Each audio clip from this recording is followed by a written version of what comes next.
Hi friends, welcome back to Honeybee Cooks. അപ്പോൾ ഇന്നത്തെ നമ്മുടെ വീഡിയോയിൽ ഒരു സിമ്പിളായിട്ടുള്ള ഒരു സ്നാക്ക് റെസിപ്പിയാണ്. ഇത് തയ്യാറാക്കാനായിട്ട് നമുക്ക് ബ്രെഡ് ആവശ്യമുണ്ട്, അതുപോലെ തന്നെ മുട്ടയും ആവശ്യമുണ്ട്. അപ്പോൾ ഇത് എങ്ങനെയാണ് ഉണ്ടാക്കുന്നത് നോക്കാം. ഇതിനായിട്ട് നമുക്ക് ഒരു ഫില്ലിങ്ങിനായിട്ട് ഒരു മസാല തയ്യാറാക്കണം. അതിനായിട്ട് ഞാനിവിടെ പാൻ വെച്ച് കൊടുത്ത് സാധാരണ നമ്മൾ മസാല ഉണ്ടാക്കുന്ന പോലെ തന്നെയാണ് ഓയിലോ വെളിച്ചെണ്ണയോ എന്തെങ്കിലും ഒഴിച്ചു കൊടുത്ത് അതിലേക്ക് സവാള ഇട്ട് കൊടുക്കണം. ഇതിലേക്ക് ആവശ്യത്തിനുള്ള ഉപ്പും കൂടെ ഞാൻ ചേർത്ത് കൊടുക്കുന്നുണ്ട്. അതുപോലെ ജിഞ്ചർ ഗാർലിക് പേസ്റ്റ് ഇവിടെ എടുത്തിട്ടുണ്ട്. അതുപോലെ കുറച്ച് ഗ്രീൻ ചില്ലിയും എടുത്തിട്ടുണ്ട്, പച്ചമുളക് എടുത്തിട്ടുണ്ട്. അതിനുശേഷം ഇത് നന്നായിട്ടൊന്ന് വഴണ്ട് വന്നാൽ ഇതിലേക്ക് നമുക്ക് ആവശ്യമുള്ള മസാലപ്പൊടികളെല്ലാം ചേർത്ത് കൊടുക്കണം. സവാളയുടെയും അതുപോലെ തന്നെ ജിഞ്ചർ ഗാർലിക് പേസ്റ്റ്, പച്ചമുളക്, ഇതിൻ്റെ എല്ലാം ഒരു പച്ചമണം ഒന്ന് മാറി വന്നതിന് ശേഷം ഒന്ന് നന്നായിട്ടൊന്ന് വഴണ്ട് വന്നാൽ നമുക്കിതിലേക്ക് തക്കാളി ചേർത്ത് കൊടുക്കാം. ഞാനിവിടെ തക്കാളി എടുത്തിട്ടുണ്ട്.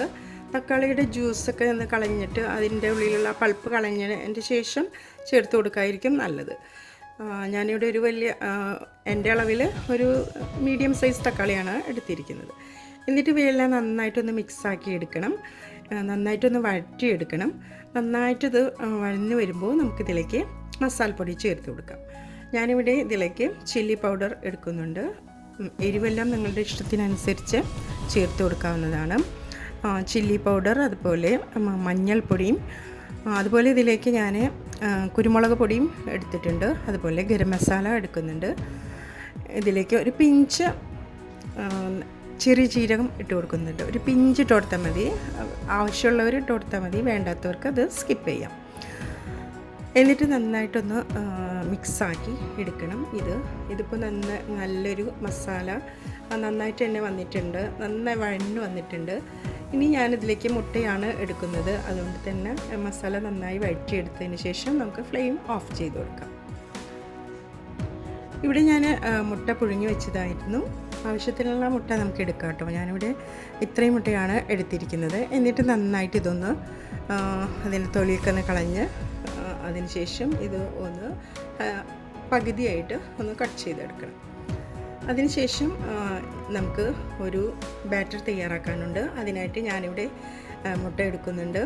ഞാനിവിടെ ഒരു 6 മുട്ടകളും എടുത്തിട്ടുണ്ട്. എൻ്റെ ഈ ഒരു പാനിൻ്റെ അളവിൽ അനുസരിച്ചാണ് ഞാനിവിടെ എടുത്തിരിക്കുന്നത്. മുട്ട എടുത്തതിന് ശേഷം ഇതിലേക്ക് ഒരു പിഞ്ച് ഉപ്പിട്ട് കൊടുക്കണം. അതിനുശേഷം ഞാനിതിലേക്ക് പാലാണ് ഒഴിച്ചു കൊടുക്കുന്നത്. നമ്മളുടെ ചട്ടിപ്പത്തിരിയൊക്കെ തയ്യാറാക്കുമ്പോൾ നമ്മൾ മുട്ട ബാറ്റർ എടുക്കില്ലേ, അതേ ടൈപ്പ് തന്നെയാണ് ഇതിനും ആവശ്യമായിട്ടുള്ളത്. ഞാനിതിലേക്ക് പാൽ ഒഴിച്ചു കൊടുക്കുന്നുണ്ട്. എന്നിട്ട് നന്നായിട്ടൊന്ന് ഇത് മിക്സാക്കി എടുക്കണം. വേണമെങ്കിൽ ഇതിലേക്ക് ഒരു പിഞ്ച് പെപ്പർ പൗഡറും ഒക്കെ ചേർത്ത് കൊടുക്കാം. ഇനി നമ്മൾ ഉണ്ടാക്കുന്ന ആ ഒരു പാന്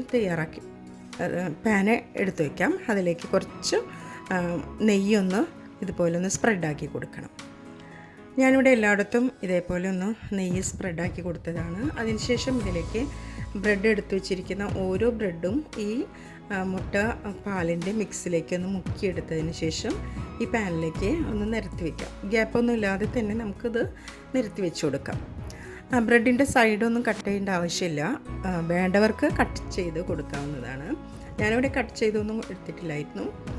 എന്നിട്ട് നമുക്ക് ഗ്യാപ്പൊന്നും ഇല്ലാതെ ബ്രെഡ് ഇതുപോലെ വെച്ച് കൊടുത്തതിന് ശേഷം ഇതിലേക്ക് നമുക്ക് മസാല ഇട്ട് കൊടുക്കാം. നേരത്തെ തയ്യാറാക്കി വെച്ച ഒരു മസാല ഇതിൻ്റെ മുകളിലേക്ക് വെച്ച് കൊടുക്കാം.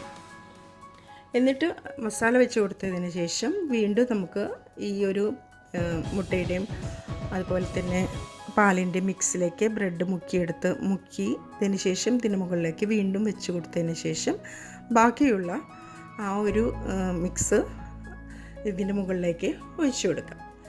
ചട്ടിപ്പത്തിരി തയ്യാറാക്കുന്ന അതേപോലെ തന്നെയാണ്. ഇത് തിരിച്ചിട്ട് കൊടുത്ത് നമുക്കിത് കുക്കാക്കി എടുക്കണം. തിരിച്ചിട്ട് കൊടുക്കുമ്പോൾ നന്നായി ശ്രദ്ധിച്ച് വേണം തിരിച്ചിട്ട് കൊടുക്കാനായിട്ട്. അതുപോലെ ബ്രെഡും മുട്ടയും ഒക്കെ ആയതുകൊണ്ട് പെട്ടെന്ന് തന്നെ അത് കരിഞ്ഞു പോവും. അതുകൊണ്ട് ലോ ഫ്ലെയിമിലിട്ടിട്ട് വേണം ഇത് കുക്കാക്കി എടുക്കാനായിട്ട്.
ഇവിടെ ഇപ്പോൾ ഒരു സൈഡ് നന്നായിട്ട് മുരിഞ്ഞ് കിട്ടിയിട്ടുണ്ട്. ഞാനത് മറിച്ചിട്ട് കൊടുത്തതാണ്. ഇതുപോലെ മറിച്ചിട്ട് കൊടുത്ത് ലോ ഫ്ലെയിമിലിട്ട് കൊടുത്ത് നമുക്കിത് കുക്കാക്കി എടുക്കാം. ഇവിടെ ഞാനിത് കുക്കാക്കി എടുത്തതാണ് ഇനി നമുക്കിത് ഇഷ്ടമുള്ള ഷേപ്പിലാക്കി മുറിച്ചെടുക്കാം. എന്നിട്ട് ഉപയോഗിക്കാവുന്നതാണ്. വളരെ ഈസി ആയിട്ട് ഉണ്ടാക്കാൻ പറ്റുന്ന ഒരു സ്നാക്കാണ് ഇത്. അപ്പോൾ നിങ്ങളെല്ലാവരും ട്രൈ ചെയ്ത് നോക്കി ഫീഡ്ബാക്ക് എല്ലാം അറിയിക്കണം. നിങ്ങളുടെ തുടർന്നുള്ള സപ്പോർട്ട് പ്രതീക്ഷിക്കുന്നു. അപ്പോൾ നമുക്ക് മറ്റൊരു ഈസി റെസിപ്പിയുമായിട്ട് വീണ്ടും കാണാം.